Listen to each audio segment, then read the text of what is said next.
tenemos escándalos que van creciendo. Sí, claro. En la justicia. El vacunatorio VIP, el Olivos Gate. ¿Qué está pasando con esas causas? Claro, los dos escándalos que más han afectado al gobierno, claramente, porque después hubo un montón de otras cuestiones vinculadas con la mala gestión, con la pandemia, la falta de vacunas, pero estos dos son los que más complican al gobierno y me parece que puede haber novedades. Mira, ¿qué dicen las fuentes judiciales, sobre todo cercanos a la Fiscalía de Ramiro González, que imputó al presidente Alberto Fernández, le recordamos a la gente, que no habrá novedades sobre estos dos pedidos, porque la defensa está dividida claramente? Por un lado, Alberto Fernández, Fabiola Yáñez y otros 4 imputados están planteando la falta de delito, digamos, la extinción de la acción penal, como se dice técnicamente. Es decir, que se haga un acuerdo basado en el artículo 59 del Código Penal, por lo cual se pueda resarcir en una suerte de probation. No es probation, pero para que la gente interprete técnicamente, esto ha ocurrido en otros casos,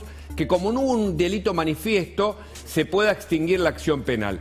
Esto puede pasar, y el juez Sebastián Casanelo pudiera acordar esta cuestión, pero no antes de las PASO. Por eso la pregunta, porque la defensa también se divide, ahí mencionábamos el término de la inconstitucionalidad, la defensa se divide entre el pedido de extinción de acción penal y la inconstitucionalidad. Claro. Que ahí Firobelio, o el abogado, digamos, uno de los abogados que interviene, Mauricio de Alessandro también, están por ese señalamiento. Veremos qué es lo que pasa en una defensa fragmentada y en una causa que también divide, digamos, la grieta se mete en la justicia, porque Ramiro González tiene una postura, todos los fiscales y los jueces tienen una postura, el juez Casanelo tiene otra postura, Sandra Arroyo Salgado también, que hay expectativa a ver si pide o no la causa. Eso todavía no se resolvió. Eso no se resolvió. Ahora, ¿por qué demora tanto eso? Bueno, son tiempos judiciales que a veces están lejos de los tiempos nuestros, digamos, los del ciudadano común. Ansiedad. Sin embargo, es interesante la actuación del fiscal Ramiro González,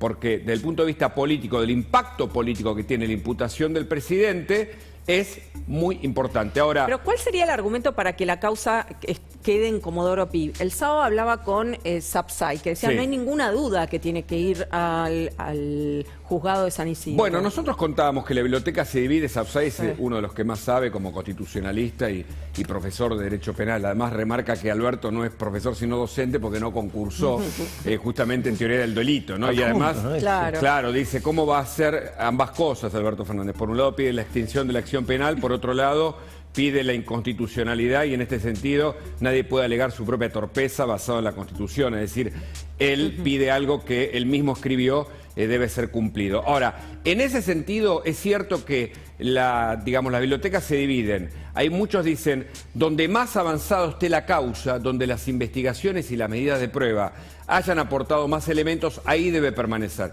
Otro dice, no, debe permanecer donde sea la jurisdicción. El viejo debate en donde también Dolores se lo puso como un escenario en donde los delitos que habían ocurrido en el espionaje ilegal habían pasado en la Ciudad de Buenos Aires, y se insistía con que fuera Ramos Padilla en Dolores quien investigara esto. La discusión se va a terminar resolviendo tal vez en la Cámara Federal, y ahora nos metemos ahí de cabeza por el tema vacunatorio VIP, o en casación. Esta discusión en la justicia también habla de la grieta, es decir, la justicia tiene una mirada política, y en este sentido voy a lo que está pasando con el vacunatorio. Antes de que vayas al vacunatorio, poné la foto, otra vez la foto que estábamos viendo del cumpleaños. Ahí está, bueno, esta foto que difundió Guada. Sí. ¿Cuál es el otro testigo que no es Dylan, Mariana? Mira, te lo muestro silencioso. ¿Te lo muestro, Pancho? Sí. Y dale, a ver, esto es pimienta. ¿Sabes cuánto cuesta? Estaba analizando la mesa. Ahí va. Perdón. ¿Estás analizando la mesa? ¿Qué hay? No, bueno, veo champagne, veo una marca conocida. ¿Cuál es el testigo? Además de Dylan, que ladraba y no podía dejar de ladrar. Si querés vemos el video, que es donde mejor se ve. Dale. ¿Se podrá? Dale, a ver. ¿Está el tape? Bueno, te cuento igual. Es un testigo que cuesta medio palo dólar. O sea, 500.000. No es un testigo barato. No es un testigo barato, es un testigo argentino, es un artista argentino que ya falleció lamentablemente, pero ahí está su obra. Esta es la obra, mirá. La obra que fue testigo de toda esa fiesta es Libro en Blanco, es una obra de Emilio Petoruti, un artista argentino, uno de los más cotizados del mundo. los primeros en las subastas del mundo, de los 3 primeros, te diría. Y además es un hombre que tuvo bastantes conflictos con el peronismo. Esto es una contradicción, porque está ahora en la quinta presidencial, con 33 obras más que son patrimonio, no son de Alberto, no las compró Esto Alberto. está hace mucho, digamos. Claro, son patrimonio del Ministerio de Cultura, son patrimonio que están ahí porque había un programa que se llama Tradición de Préstamos, y este programa, que estaba instalado por Guido Di Tella en el gobierno menemista, hacía esto de ir intercambiando las obras de distintos museos en las casas presidenciales y, por ejemplo, en los ministerios.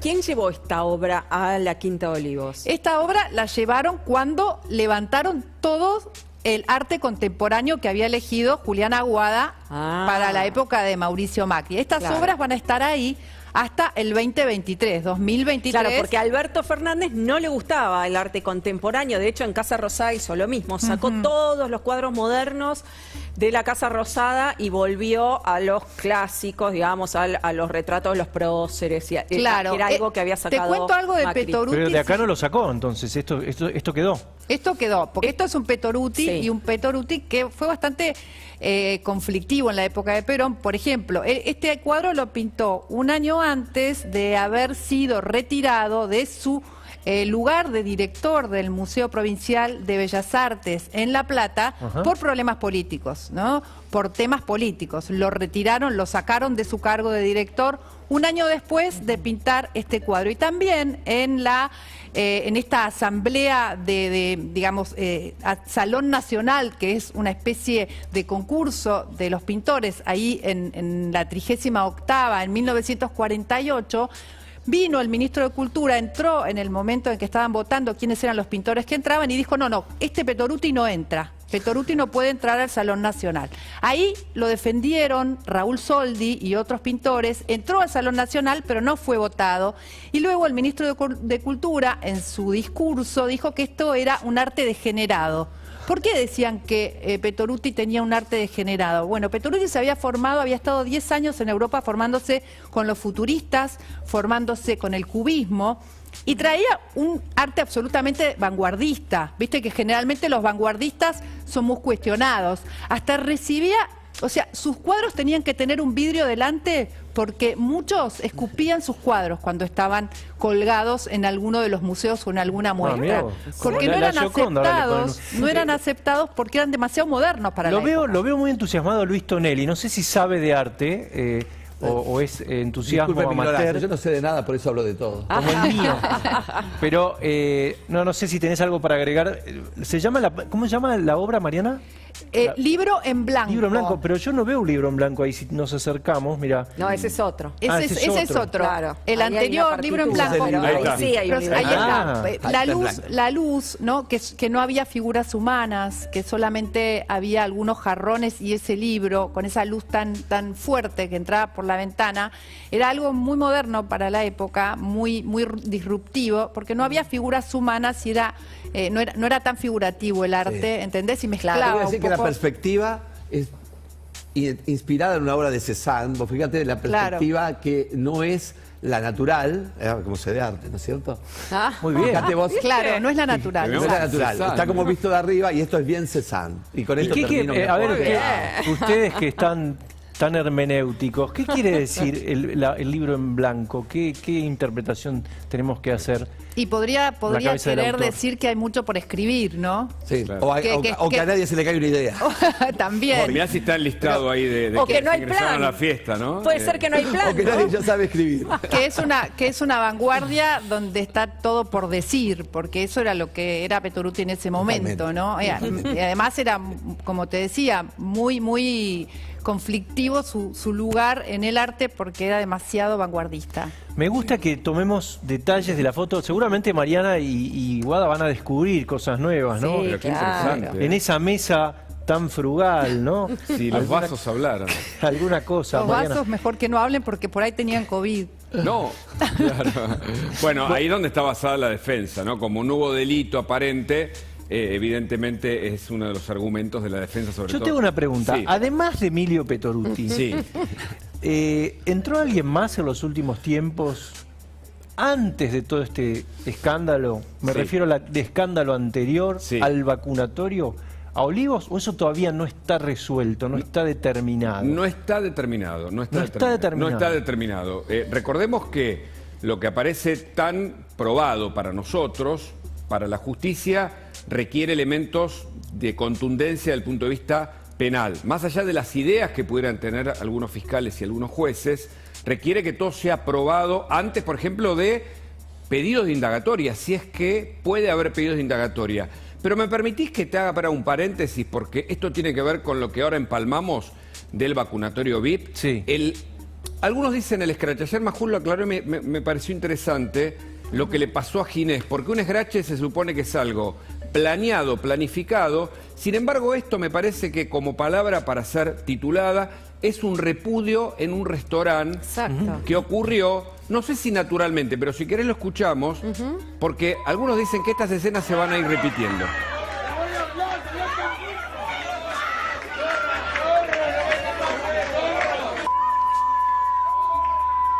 Eso es todo lo que le van, son los insultos que le van diciendo, ¿no? Claro.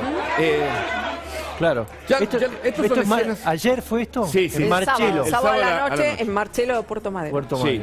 Pero quiero decir, ya hemos visto de este tipo de acciones muchísimas. Mira, acá está cuando entra. Ahí está. Este es el momento en que entra y después a la derecha tenés el momento en que se va.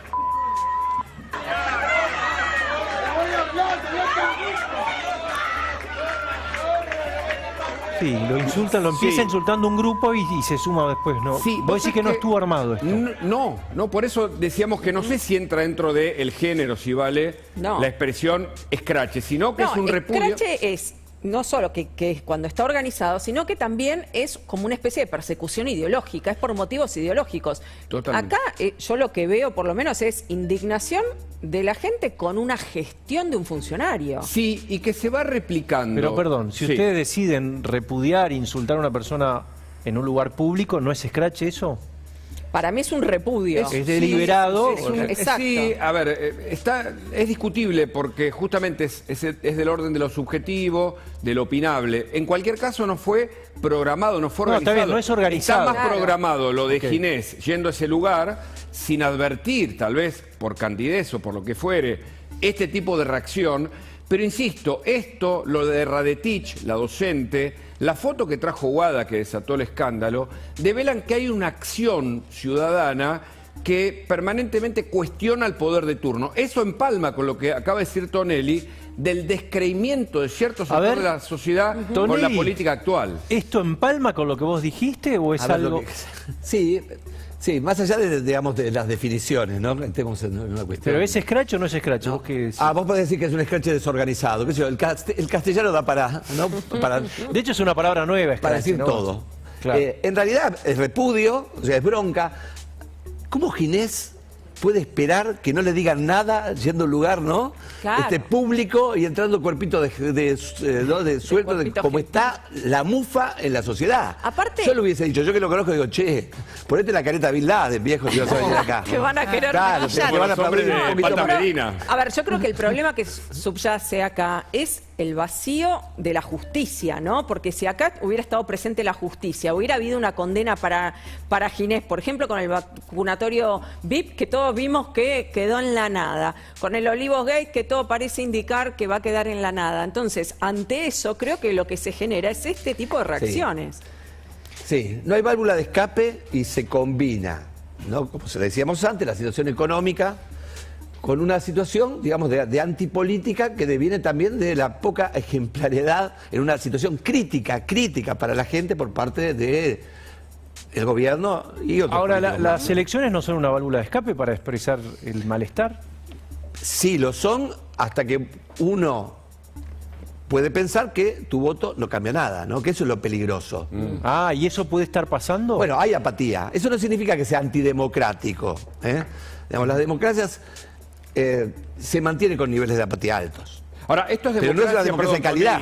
¿Esto es democracia? Perdón. Sí, claro, ¿cómo no va a ser una democracia? Por supuesto, se elige no, libre el video y la reacción de la gente. El repudio. Pero esto no tiene nada que ver, digamos. Esto es una manifestación política, no tiene que ver con el régimen político. Puede hacer cualquier régimen político. En algunos, si llega a pasar esto, el funcionario del gobierno te liquida, ¿no? Claro. Así que esto es posible en democracia. No es justificable, ¿no? No pasó de insultos. Acordate cuando al presidente lo insultaron una vez, el actual presidente la agarró a piña con el tipo, ¿no? ¿Y pero de qué manera no pasó de esto? ¿De qué otra forma puede la sociedad demostrar lo que siente, lo que piensa? Está bien, es repudiable, pero ¿cómo hace, no? No sé, o sea, hay muchas formas, ¿no? Con el voto, ¿no? En Estados Unidos van con un cartel, no, claro. peace, digo, ¿no es cierto? En España cuando uno hace un foto dice, eso no se hace, ¿no? Claro. Acá tenemos otra forma de manifestarlo, somos un tanto más vehementes. Te pregunto, Luis, pero el reproche acá es por el vacunatorio VIP, es por la administración de la pandemia. ¿Qué le están cargando acá? ¿Qué sé yo? No escuché los insultos. Pareciera ser que empieza con el vacunatorio VIP y la cuestión de la vacunación en general, ¿no? Exacto. Claro. Cara dura, le dicen, ¿no? Cara dura. Cara Sí, dura, claro, bueno, asesino. No También. nos olvidemos Bueno, que en la figura de Ginés recae el boicot, entre comillas, Sí, a la claro. compra de vacunas de Estados Totalmente. Unidos. También es ¿no? un lugar donde se come muy bien, pero bueno, Carísimo. es un lugar, digamos, para bolsillos un tanto acomodados, ¿no es Carísimo. cierto? Y por eso decíamos que el rol de la justicia, Pancho Guada, Tonelli, Mariana, Ezequiel, es fundamental también, porque ahora la Sala 1 de la Cámara Federal, los jueces Bertuzzi, Bruglia y Llorens, dicen en un llamado a atención indirecto, implícito, a la jueza María Eugenia Capuchetti, no solo investiga a los responsables de el o los vacunatorios VIP que pudieron ocurrir en el Ministerio de Salud, que pudieron ocurrir en el Hospital Posadas, sino a quienes recibieron la vacuna. Nosotros cuando hablamos al comienzo de este ciclo incluso de la ruta de la vacuna, de cómo había un control del ADMAT y cómo había un stock que terminaba en esto que fue los vacunatorios VIP, ahora la Sala 1 de la Cámara Federal, insisto, dice nada de cerrar la causa. Muy bueno el trabajo del fiscal Sergio Rodríguez, el titular de la Fiscalía de Investigaciones Administrativas, que apeló el cierre ¿Por qué el juez apresurado. consideraba que había que cerrarlo? ¿Cuál era el argumento? Bueno, justamente que no había en esta priorización de quienes se colaron, entre comillas, a otros, no había eventualmente un delito vinculante con otra consecuencia posible. Pero perdón, me parece que los delitos, además de estar a la vista, tienen que ver posiblemente con incumplimiento de los deberes de funcionario público, sino para qué lo apartan al ministro Ginés González García, cuál es la razón, posible tráfico de influencias, cómo hay personas que de repente logran vacunarse mientras otras personas no obtienen la vacuna y después sufren problemas de salud, incluso algunos murieron. En ese sentido me parece que el fallo de la Sala 1 de la Cámara Federal es ejemplificador y me parece que también se mete indirectamente en una campaña política con dos escándalos, el de Olivos Gate y el de vacunatorio VIP, que son los que más le pegan al gobierno.